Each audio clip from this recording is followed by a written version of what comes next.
Msebenzi Amandla qina msebenzi qina msebenzi uzonqoba qina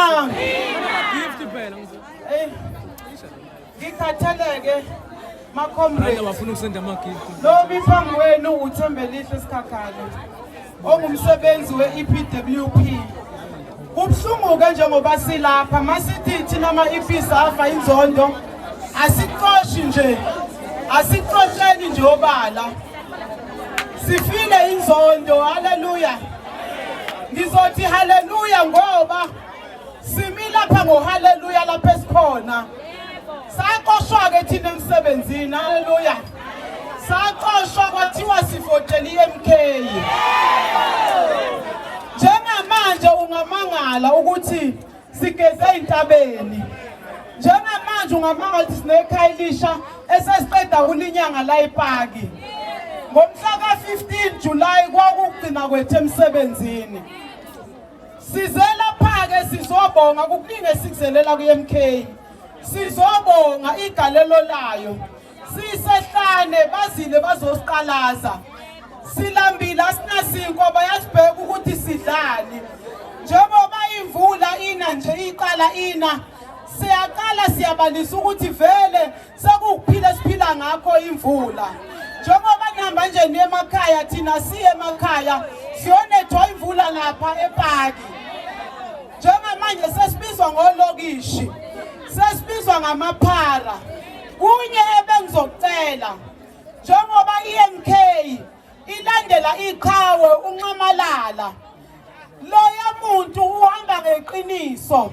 Ngicela ukusho ukuthi akungalandeli osomathuba emva kaNqamalala ngoba uNqamalala uzokhulula izwe lethu ebugqileni beminyaka ngoba sicindezelo osomathuba sicindezelo onxiwankulu.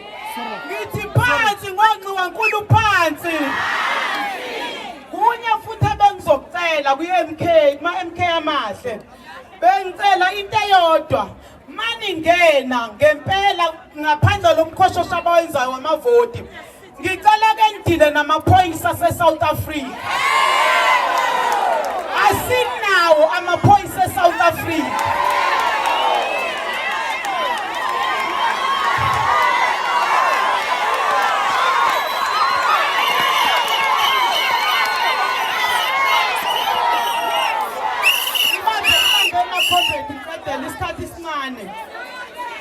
Amaphoyisa thina sasazi ukuthi alwisana nobugebengu. Kodwa esikufundile siba ngabo ukuthi amaphoyisa avikela igebengu.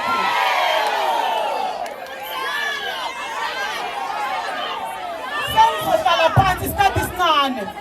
Sithe masiqoshwa emsebenzini kwathiwa imali ayikho, kwaqashwa abanye phambi kwethu. Sithe masiyovala kwafike sabiza amaphoyisa esiwafica khona sawatshela ukuthi akanenzeni ubulungiswa lapha. Kodwa only to find out ukuthi lapha eThigumede kade kugwaza abantu abasuka kona ile GNU ekhona. Begwaza abantu abasuka kona Ngoma abasuka koPanga noma ubabuza bethi sigwaza ngo-10,000. Bathatha izikhala zethu esebenze for 15 years, for 10 years. Siqoshwa kanjalo asinikwa na notice. Amaphoyisa ala iwona ayemi angazi noma amaphoyisa noma abaqashi noma awo-HR ngisaunderstand ukuthi kwenzakalani. Iwona isephethe amalisti, iwona isememeza abantu ethi singasondeli thina asishaywa sibulawe.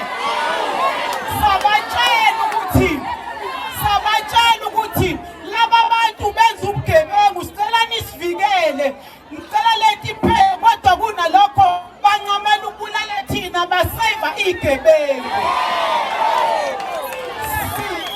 Ngiyabonga ukuthi njengoba kuzongena uNcamalala kithina kuwumlando ukuthi kuthe makufika iMK salale ePaki.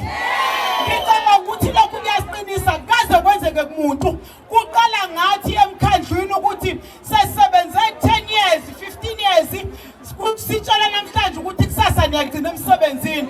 On top of that amaphoyisa azovikela labo bantu. Kanti amaphoyisa ngisiyacela ama-MK amasho ukuthi amaphoyisa mase ningene ningawenzi imkhovi yenu ngoba ubugebengu bungaka nje la yingenxa yokuthi adansela iginci zosopolitiki. Okugcina ebengizokusho sibonga uComrade uSifiso nethimba lakhe ngokuhlukana kwamawadi nokuhlukana kwamazoni okuthe linetha izulu kakhulu ngalendlela exa usathane bezwa noNcamalala bazobuka inhlungu yethu ngoba malina sivele sibe singazi ukuthi fanele sishonephi. Uyacabanga uDisemba manje omasingcwabisane bethu balapsile. Uyacabanga njengamanje fanele ngabe silungiselela ukuhlangana nemndeni yethu but asazi ingane sayibeka komakhelwane siphelelwa indawo komastende asinalo ikhaya ngaphandle kokuthi sihlale la sibuke iphalamende lethu ukuthi iyona nto esivotelayo lensenza yona. Kanti kwengwaziyo akuphelile ukuvota kusayiwa khona. Ngicela ukuhlala phansi ke bengifisa engathi ubuholi lento engikhulumayo besingathi masiphuma mhlambe ke busivakashele kuyobona ikhaya lethu okuyihistory mangicabanga la eKZN ukuthi kunabantu abahlala ehlathini abadli lutho abananto kwembatha ngisho ukugeza ke sinenkinga sivalelwa zonke indawo zokugeza ngishamanzi kuwa singanikwa siphila ngenkosi kodwa kusalayo kuyayiwa kwampumelelo. Viva MK, viva!